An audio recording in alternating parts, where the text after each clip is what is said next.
मेरे हाथ में आप एक बुक देख रहे हैं जिसका नाम है गीतार्थी। इसके लेखक हैं पद्माकर राम त्रिपाठी जी, जिनसे हम बात करेंगे। उससे पहले मैं बता दूं, मेरा नाम है विवेक सिंह और आप देख रहे हैं आवाज न्यूज और NSNV इंडिया न्यूज।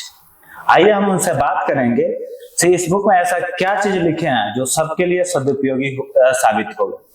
सबसे पहले सर, आपका तो बहुत बहुत स्वागत है जो आप हमारे प्लेटफॉर्म पे आए। धन्यवाद। सर, हम आपसे जानना चाहेंगे कि इस किताब के लिखने के पीछे आपकी क्या मंशा रही। गीता रथी पुस्तक जो है भगवत गीता पर आधारित है और मैंने बचपन से ही ये सुना हुआ है। एक बड़ी आम भाषा में ये बात कही जाती है कि संसार की हर समस्या का समाधान भगवत गीता में है। मैंने भी कुछ समस्याओं का समाधान खोजने का प्रयास किया भगवत गीता में, और इसी क्रम में मैं भगवत गीता के 3000 से अधिक वाचन कर पाया और मैं ये समझ पाया कि भगवत गीता में जीवन के हर पक्ष का समाधान है, हर पक्ष पे बात की गई है, लेकिन उस पक्ष तक पहुंचने के लिए आपको भगवत गीता का साधना करना पड़ता है। अब आज के दिन में थोड़ा टाइम का कमी है। वो भगवत गीता का वो निहितार्थ जहां तक जितने साधना की आवश्यकता है, उसकी आज के ग्लोबलाइजेशन के चैलेंजेस इतने बदल चुके हैं कि मुझे नहीं लगता है कि कोई भगवत गीता के निहितार्थ को समझने के लिए इतना समय दे पाएगा।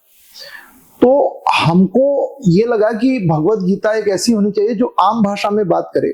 आज के करंट जो युवा हैं वो जिस प्रकार की पढ़ाई करते हैं, उस पढ़ाई से कनेक्शन दिखे भगवत गीता का।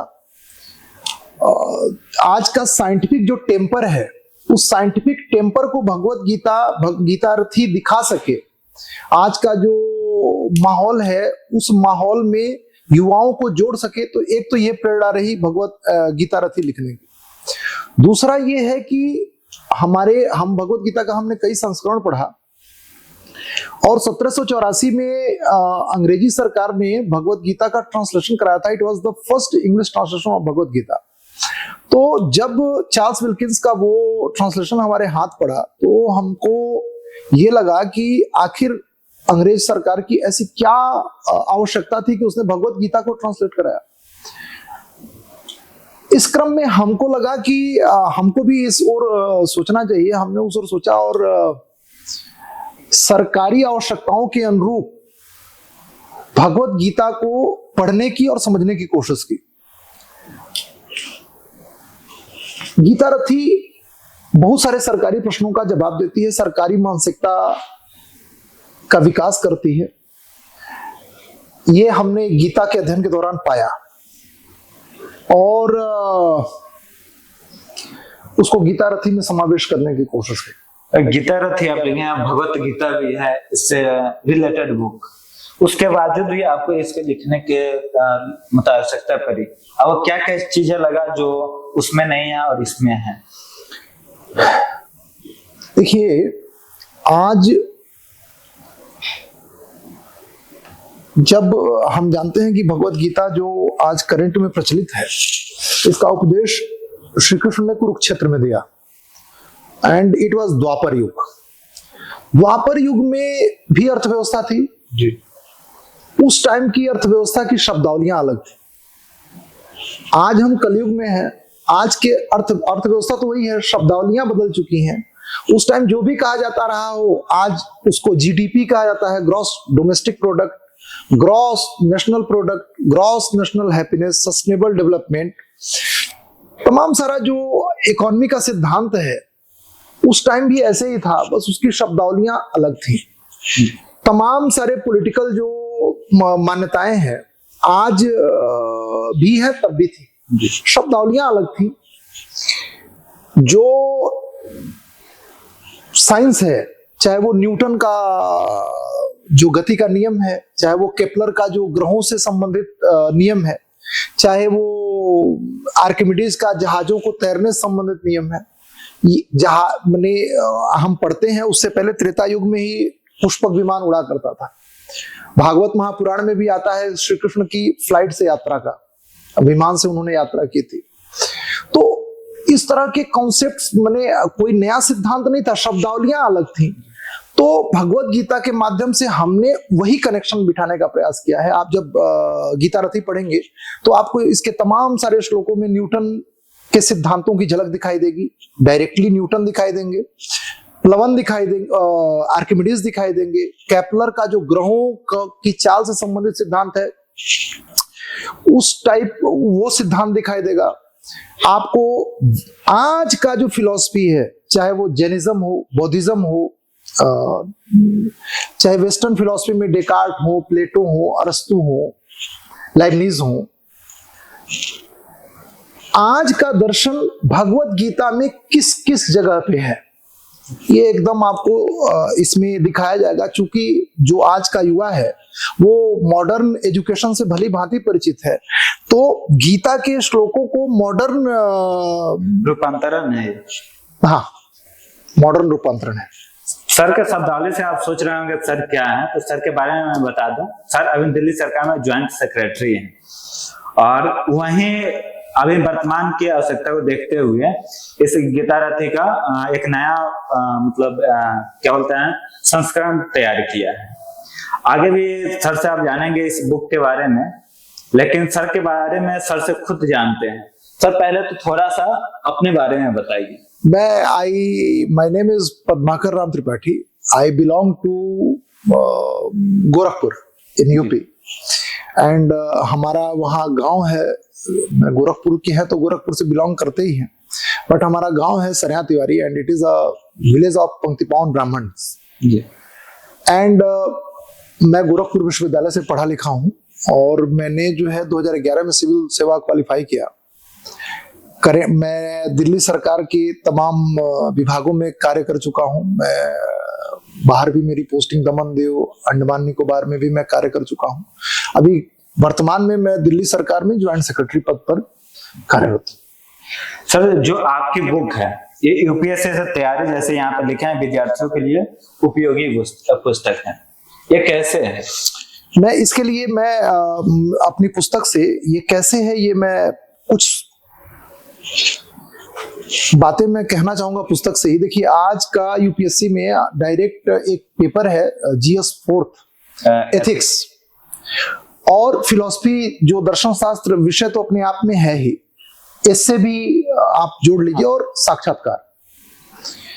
आप ये किताब इन 4 सेगमेंट्स का भली भांति उत्तर देती है।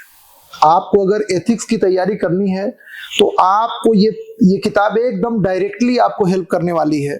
बहुत सारे ऐसे के मुद्दे जो इश्यूज हैं, जो करंट के इश्यूज हैं, जिसपे आपको इंसाइट्स चाहिए होता है, ऐसा कई सारा चीज का रिप्लाई आपको मिलेगा। मैं एक आध उदाहरण द्वारा समझाता हूं कि जैसे प्रथम अध्याय में श्री कृष्ण से अर्जुन ने कहा कि अगर ये युद्ध होगा तो क्या होगा इससे, कि बहुत सारे, इतनी बड़ी सेना, 164 करोड़ की सेना थी दोनों ओर की मिलाकर, बचना किसी को नहीं था।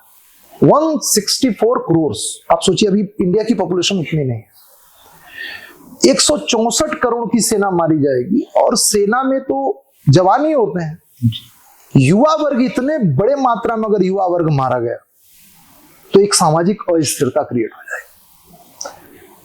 कहते हैं कुलक्षये प्रशंति कुल धर्मा सनातना धर्मे नष्टे कुलम कृत्स्नम अधर्मो विभवत। अधर्मा भी भवात कृष्ण प्रदुष्टंति कुलस्त्रिय स्त्रीषु दुष्टासु वार्ष्य जायते वर्ण संकर संकरो नरकाय व कुलग्ना नाम कुलस्य पतंति पितरो हेषाम लुप्त पिंडोदक क्रिया दोषै रेतै कुलग्ना नाम वर्ण संकर कारकै उत्सादन्ते जात धर्मा कुल धर्माश्च शाश्वता। ये पहले अध्याय का 39वां 40वां, हाँ बता रहा हूं, 39वां 40वां 41वां 42वां श्लोक है। इसमें बेसिकली मैं भाव इसका समझाता हूं। अर्जुन ने कहा कि इस युद्ध में अगर ये युद्ध होगा कुलक्षय, तो हमारा कुल नष्ट हो जाएगा और कुल के नष्ट होने से जो कुल की परंपरा है, जैसे मान लीजिए हमारे यहाँ, मैं एक छोटा उदाहरण देता हूं, जैसे सबके घर में फोटो लगी होती है उनके पूर्वजों की, या जब ये पिंडदान की परंपरा है, बाबा नहीं है फिर भी उनको पिंडदान होता है ना। अगर ये वर्ग नष्ट हो जाएगा तो पिंडदान कौन करेगा? और पिंडदान नहीं करेगा तो जिस ऑर्बिट में हमारे पूर्वज रह रहे होंगे उस ऑर्बिट से वो फॉल कर जाएंगे। ये तो पारलौकिक उन्होंने बात की। लौकिक दृष्टि से क्या किया? अब आप एक बात बताइए, 164 करोड़ लोग मरेंगे तो मिनिमम इतनी ही स्त्रियां विधवा हो जाएंगी। और विधवा किसकी होंगी? चूंकि वॉरियर वर्ग क्लास मर रहा है तो स्त्रियों की या उस टाइम के समाज की सुरक्षा करेगा कौन? ऐसे में जो हमारा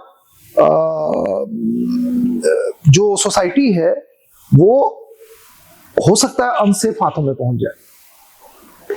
और अनसेफ हाथों में पहुंचने से किसके साथ क्या व्यवहार होगा? उन्होंने कहा कि वर्ण संकरता की समस्या आ जाएगी। भाई मान लीजिए कोई युवा स्त्री है, उसको या कोई माने जब अगर कोई इस प्रकार इतने बड़े लेवल पे अगर घटना होगी तो अगली पीढ़ी को तो माने कंटिन्यू कराना ही पड़ेगा। तो वर्ण संकरता जो है, मैं उसमें डिटेल में अभी नहीं जाऊंगा, मैं सिर्फ ये बताना चाह रहा हूं कि इसका इफेक्ट क्या पड़ेगा। वर्ण संकरता से क्या होता है, मैं वर्ण संकरता क्लियर ये तो समझ में आ ही गया है कि आ जाएगी। अर्जुन क्या कहते हैं मैं उसकी बात बताना चाह रहा हूं।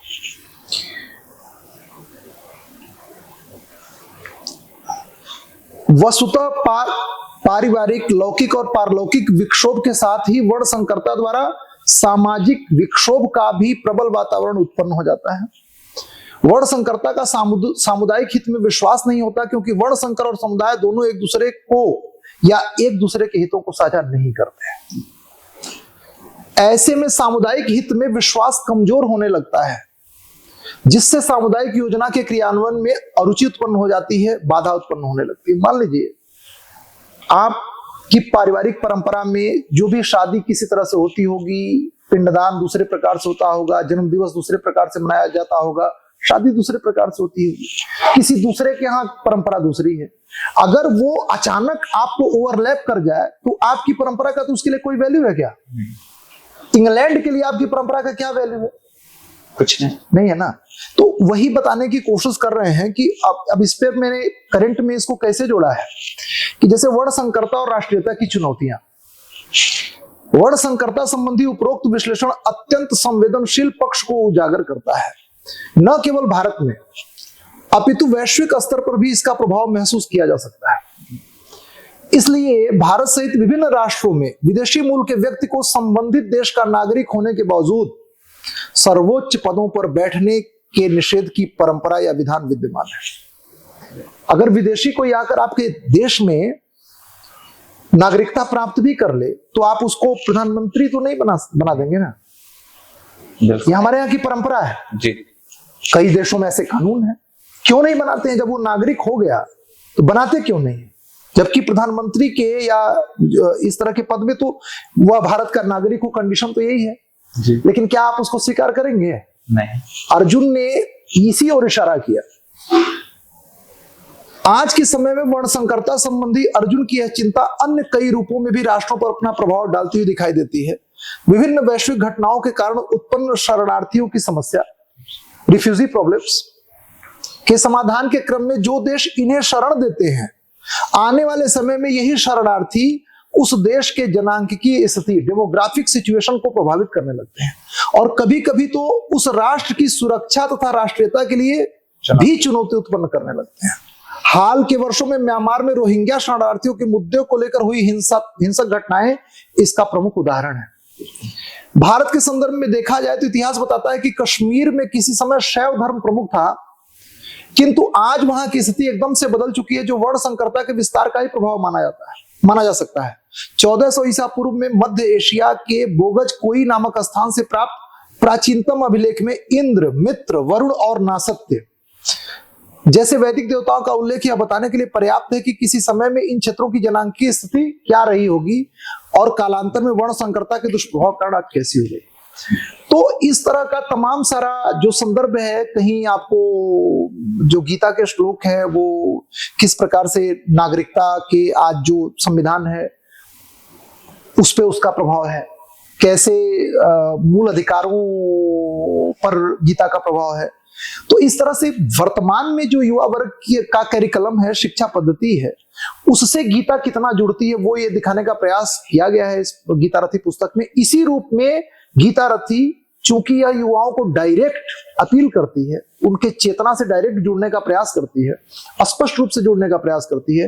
गीता को पहली बार आप इसको खोल के देखेंगे ना जगह जगह, तो चित्रों के माध्यम से 94 चित्र इसमें प्रयोग किए गए हैं, 95 एक्चुअल में, जो गीता के सिद्धांतों को, कृष्ण सिद्धांतों को आज के वैज्ञानिक सोच वाले युवाओं को स्पष्ट तरीके से उनके अंदर उतार देने वाले हैं।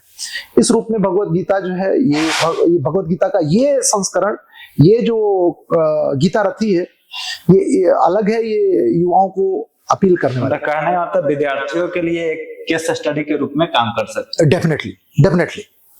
और शायद जहां तक है भगवत गीता की बात आती है तो बहुत सारे डिसीजन मेकिंग में भी ये काफी रिलेवेंट, ये एकदम रिलेवेंट है डिसीजन मेकिंग में। आप इस पे भी मैंने लिखा हुआ है पहले अध्याय में ही, जब अर्जुन और देखिए यहाँ पर कहते हैं, जैसे दोनों सेनाओं का निरीक्षण एक बार दुर्योधन ने किया। दुर्योधन ने कहा कि अपर्याप्तम तदस्माकम बलम भीष्माभिरक्षितम पर्याप्तम तद्मेतेषाम बलम भीमाभिरक्षितम, पहले अध्याय का 10वां श्लोक, जिसमें वो कहते हैं, वो दुर्योधन कहता है कि मैंने निरीक्षण कर लिया है, अपर्याप्तम तदस्माकम, हमारा जो बल है वो अपरिमित है, क्योंकि हमारे कमांडर जो है वो भीष्म है।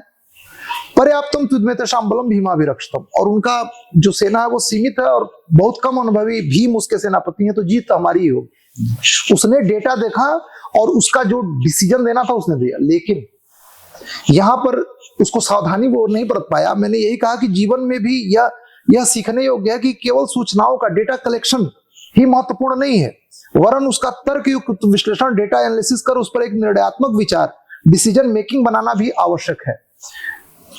भगवत गीता, देखिए गीता में सिचुएशन ही ऐसी है कि लगातार वो डिसीजन मेकिंग, अर्जुन को गीता क्यों सुनानी पड़ी? क्योंकि वो डिसीजन नहीं दे पा रहा था। दूसरे अध्याय के 7वें श्लोक में अर्जुन क्लियर कहता है, कार्पण्य दोषोपहत स्वभावः पृच्छामि त्वाम धर्म सम्मूढ़ चेता यच्छ्रेयः स्यान्निश्चितं ब्रूहि तन्मे शिष्यस्तेहं साधिमां त्वाम प्रपन्नम। यच्छ्रेयः स्यान्निश्चितं ब्रूहि तन्मे, मैं क्षत्रिय होते हुए भी कार्पण्य दोषों, कृपणता के कारण अपना मूल स्वभाव, युद्ध करने का मूल स्वभाव भूल गया।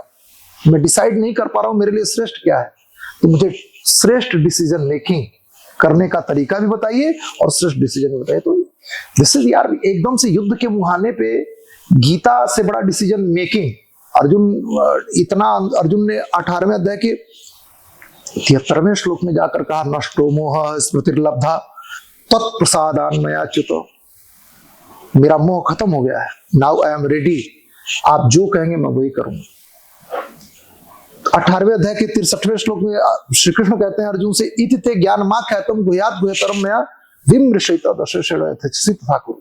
कितना बड़ा फॉर्मूला है डिसीजन मेकिंग के लिए, केस स्टडी के लिए, कि जब आप डिसीजन बना रहे हो तो जो आपके सामने पैराग्राफ है, अर्जुन श्री कृष्ण कहते हैं, इति ते ज्ञान मा ख्यातम गुह्यात गुह्यतरम मया, मैंने तुम्हारे सामने सारा सिचुएशन रख दिया, विमृशयिता, डिलिबरेट इट फुली, इसको बढ़िया से समझ लो, एंड देन यथा इच्छस तथा कुरु, अपने क्षमता के हिसाब से डिसीजन ले लो।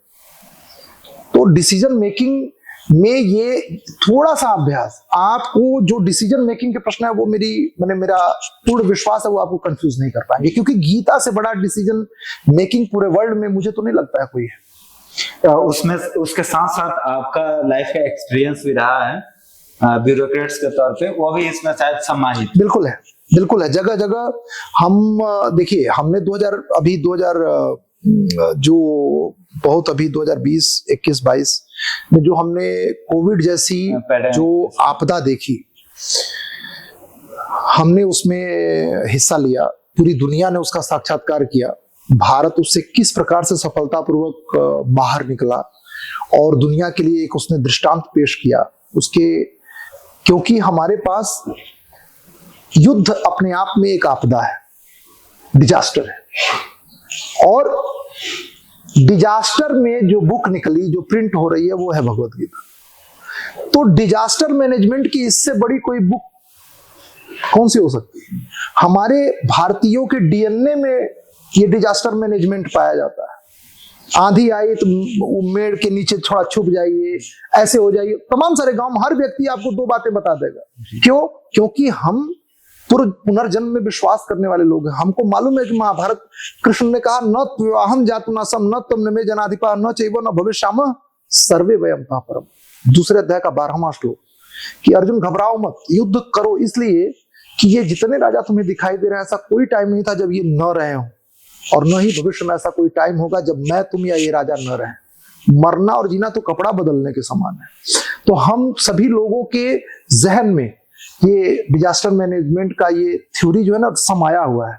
इस कारण से कोविड जैसी महाआपदा से भारत देश जो है वो अपने आदरणीय प्रधानमंत्री जी के नेतृत्व में जो है कितना सही तरीके से निकला। हमने सबसे कम कैजुअलिटी देखी, बहुत ही बेहतरीन तरीके से विश्व स्तर पे ये केस स्टडी है, अपने आप में अध्ययन है कि उतनी बड़ी विभीषिका को किस प्रकार से भारत जो है आसानी से पार कर पाया। वो हमारी आध्यात्मिक शक्ति है, हमारा डिजास्टर के प्रति एक्चुअल में आंतरिक तैयारी है।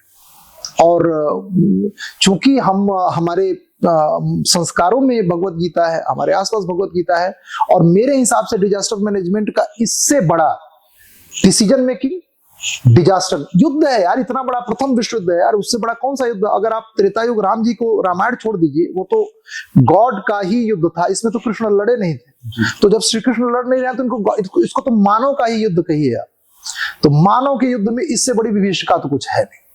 तो ये डिजास्टर में खड़ा होकर कोई, मैंने युद्ध लड़ने जा रहा हूँ, कह रुको भाई हम तुमको गाना सुनाए। Bhagavad Gita, Gita mean song, song of God.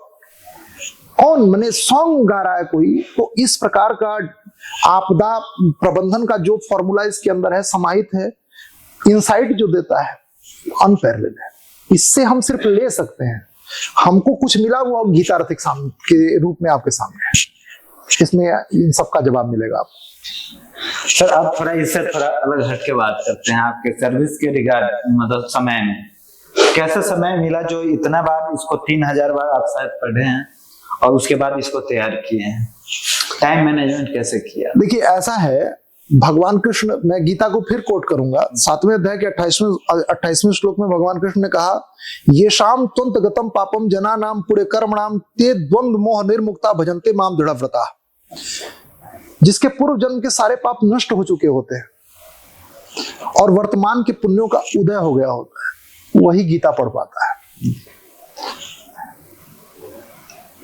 Tulsidas ji Ramcharitmanas में इसी बात को कहते हैं कि आवत यही सर अति कठिनाई, राम कृपा बिनु आओ न जाए। क्यों?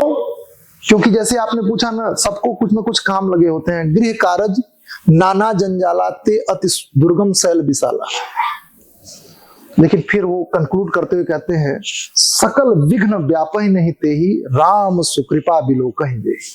जब राम किसी को अपनी कृपा दृष्टि से देख देते हैं तो वो 3000 तो बहुत छोटा आंकड़ा है, वो 3 करोड़ 3 अरब बार भी पढ़ सकता है। स्कंद पुराण का मैं एक श्लोक कोट करूंगा जिसमें व्यास जी कहते हैं, पुरार्जितानि पापानि नाश मायांति यस्य वै रामायणे महाप्रीतिस्तस्य वै भवति ध्रुवम्। जिसके पूर्व जन्म के सारे पापों का नाश हो चुका हो, रामायण के प्रति महाप्रेम उसी का हो सकता है। तो 24 घंटे ही हम सबको मिले हुए हैं। बस ये है कि मैं जनता सेवा करता हूं, जो सरकार की ड्यूटी है वो करता हूं, और उसके बाद मैं थोड़ा बाहरी दुनिया से मेरा संपर्क कम रहता है। मैं सुबह 4 बजे उठ जाता हूं दैनिक दिनचर्या में। तो 4 बजे उठने के बाद एक बार आप सूर्य से पहले उठे ना, तो सूर्य आपको इतना टाइम देता है कि आपको लगेगा कोई काम ही नहीं है हमारे पास। 4 बजे मैं उठ जाता हूँ सुबह, और शाम को जब भी 7, 7:30, 8 तक जब भी ऑफिस में आ जाता हूँ तो 2-3 घंटे उधर हमको आराम से मिल जाता है। मैं 10:30, 11 जैसा मैंने सो जाता हूँ। जब से मैंने अपनी जिंदगी में ये वाला शेड्यूल एकदम से आत्मसात कर लिया, और ये मैं आपको बता रहा हूँ, ये प्री कोविड से ये शुरू हुआ था और तब से ये कंटिन्यू हो पाया। मैंने लगभग मान लीजिए 2019 से मैं इस समय सारणी में चल रहा हूँ। आज 5 साल जैसा हो गया। तो 5 साल 365 दिन होते हैं जनाब। एक साल में मैंने आपके पास इतना टाइम मिल जाता है कि मेरा थोड़ा, जैसे सैटरडे संडे तो मान लीजिए अधिकांश टाइम इस टाइप का मिल जाता है। तो कभी और शौक भी डेवलप हो गया है। तो 5 साल में 4 साल में 3000 बार हमको लगता है हमने कम ही किया। ईश्वर ने हमें और अवसर दिए, लेकिन वहां पे मैं चुप गया। 3000 बार के बावजूद भी। हाँ हाँ सर, एक चीज और आपके साथ ऐड करना चाहूंगा सर, जो यूपीएससी एस्पिरेंट्स होते हैं उनके दिनचर्या क्या होने चाहिए? देखिए, 6वें अध्याय का 16वां और 17वां श्लोक किसी यूपीएससी के लिए तो स्पेशली ब्राह्मण है, और हर क्षेत्र के लोगों के लिए भगवान कृष्ण कहते हैं, नात्यश्नतस्तु योगोस्ति न चैकांतम अनश्नत न चाति स्वप्नशीलस्य जागृतो नैव चार्जुन। और 17वें श्लोक में कहते हैं, युक्ताहार विहारस्य युक्त चेष्टस्य स्वप्न कर्मसु युक्त स्वप्नावबोधस्य योगो बहुत दुखा। जो आपने सुना है ना, अति का भला न बोलना, अति की भली न चूप, अति का भला न बरसना, अति की भली न धूप। भगवान कहते हैं कि बहुत खाने वाला अगर कोई है, या इसका उल्टा बहुत कम खा रहा है कोई, बहुत ज्यादा कोई सो रहा है या बहुत कम सो रहा है, उसके सफल होने की संभावना नील है। दूसरा, युक्ताहार विहारस्य युक्त चेष्टस्य कर्मसु युक्त स्वप्नावबोधस्य योगो बहुत दुखा। ईटिंग, स्लीपिंग और एंटरटेनमेंट।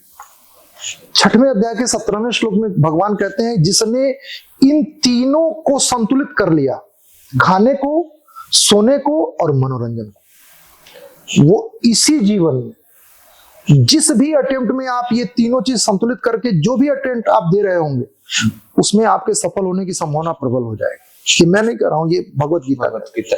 ईटिंग, स्लीपिंग और अपना बार बार आप ईटिंग, आप देखिए ना, आज मैंने जिस भी कारण से मैं ईटिंग पे ज्यादा बात इसलिए नहीं कर पाता हूं, बच्चे यहाँ पे अपना घर छोड़ के आए हुए हैं, उनको फिर भी आप बहुत सारा चीज बेमतलब का, थोड़ा ईटिंग को आप संतुलित रखिए।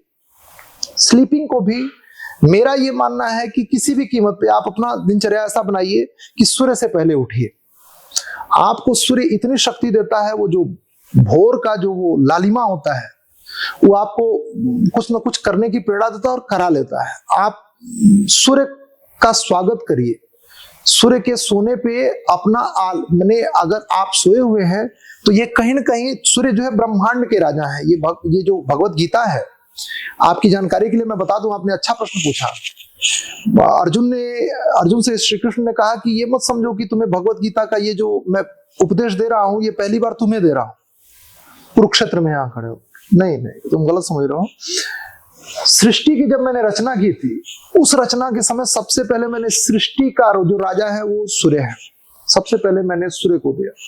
सूर्य ने उस ज्ञान को मनु को दिया, मनु ने इक्ष्वाकु को दिया, और इस प्रकार से ये ज्ञान जो है गुरु शिष्य परंपरा के माध्यम से आगे राजाओं से होता हुआ राजाओं में बढ़ता रहा।